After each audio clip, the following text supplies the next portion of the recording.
নমস্কার দর্শক বন্ধুরা এবং আমার প্রিয় ছাত্রছাত্রীরা, ম্যাথ ম্যাসেজ চ্যানেলে প্রত্যেককে স্বাগত। মাধ্যমিক পরীক্ষার গণিতের অনুশীলন পর্বে আজকে আমরা মাধ্যমিকের গণিত প্রকাশ বইটির আয়তঘনক চ্যাপ্টারের একটি অত্যন্ত গুরুত্বপূর্ণ সমস্যা নিয়ে হাজির হয়েছি। তো আশা করি অঙ্কটা পরিমিতির আন্ডারে পড়ছে। তো ওয়েস্ট বেঙ্গল বোর্ডের যে মাধ্যমিক পরীক্ষা 90 নম্বরের হয়, সেখানে কিন্তু পরিমিতি একটা গুরুত্বপূর্ণ পার্ট, এর ওয়েটেজ 15 নাম্বার থাকে। তো এখানে আয়তঘনক ছাড়াও লম্ববৃত্তাকার শঙ্কু, লম্ববৃত্তাকার চোঙ, এছাড়া বিভিন্ন ঘনবস্তু সংক্রান্ত ধারণা, গোলক, এই সংক্রান্ত কিন্তু চ্যাপ্টার থেকে অঙ্ক আসে। তো আজকে আমি যে অঙ্কটা চুজ করেছি সেটা আয়তঘনক চ্যাপ্টার থেকে ঘনক সংক্রান্ত অঙ্ক। দেখো অঙ্কটা খুবই গুরুত্বপূর্ণ। তো অঙ্কটা বুঝলে এই ধরনের কিন্তু অন্য অঙ্ক পরীক্ষায় আসার চান্স কিন্তু খুব হাই থাকে। বিগত বছরগুলোতেও যদি তোমরা কোশ্চেনটাকে স্টাডি করো, দেখবে এই ধরনের কিন্তু অঙ্ক এসছে, হয়তো ডেটাগুলোকে চেঞ্জ করে দিয়েছে। তো আসো অঙ্কটা কিভাবে আমরা এগোবো সেটা বোঝা যাক। তো তিনটি নিরেট ঘনক, এখানে কিন্তু ঘনক তিনটে আছে, যাদের প্রত্যেকটি ধারের দৈর্ঘ্য, ধার মানে কিনারা, একটা ঘনকে কটা ধার থাকে আমরা জানি, একটা ঘনকে কিন্তু 12খানা ধার থাকে। কিরকম একটুখানি কনসেপ্ট আমি একে বোঝাই, যে একটা ঘনক কিন্তু দেখো এরকম টাইপের দেখতে হয়, আয়ত ঘনক নয়, কিন্তু এটা ঘনক, ঠিক আছে, যার প্রত্যেকটা দৈর্ঘ্য সমান, এক একটা কিন্তু বর্গক্ষেত্র। দেখো ধার কটা, একটা দুটো, আমি নাম্বারিং করি, একটা দুটো তিনটে চারটে পাঁচটা, এইটা কিন্তু ছটা, সাতটা আটটা, নটা, 10টা, 11টা, 12টা, 12খানা কিন্তু ধার থাকে। তল কতগুলো থাকে? 6টা।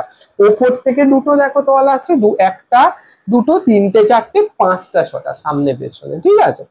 তো এই অঙ্কটার ক্ষেত্রে ধারের দৈর্ঘ্যগুলো বলে দিয়েছি, এরকম 3খানা ঘনক আছে, একটার 4 সেমি, একটার 5 সেমি, আর একটার 3 সেমি, ঠিক আছে। তাহলে একটা ছোট বড়, মানে যদি কনসেপচুয়ালি ভাবা যায়, তো একটা এর থেকে একটু ছোট ঘনক আছে, ঠিক আছে, যেটার ধারের দৈর্ঘ্য 3 সেমি, এটার মনে করো 4 সেমি, আর একটা কিন্তু এর থেকে বড় ঘনক আছে, ঠিক আছে।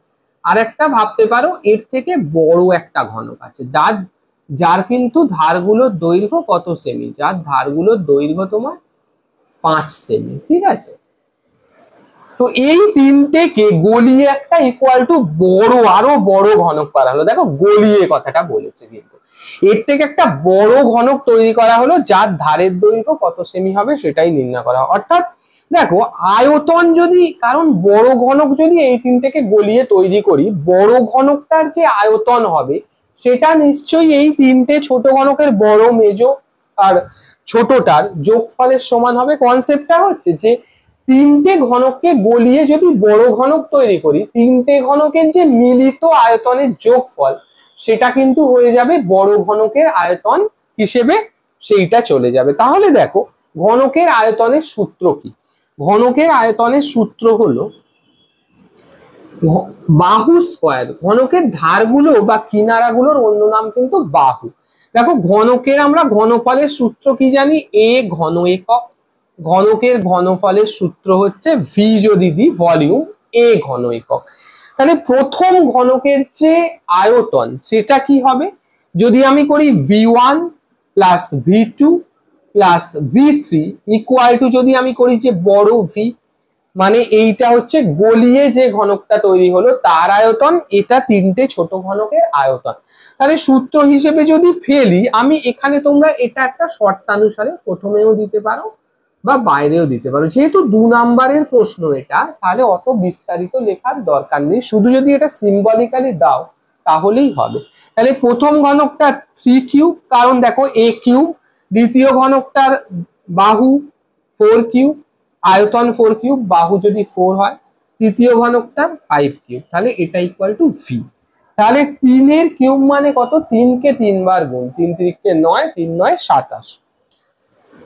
4 এর কিউব মানে কত? 4 কে 3 বার গুণ, 4 4 এ 16, 4 কে 16 দিয়ে গুণ করবে 64।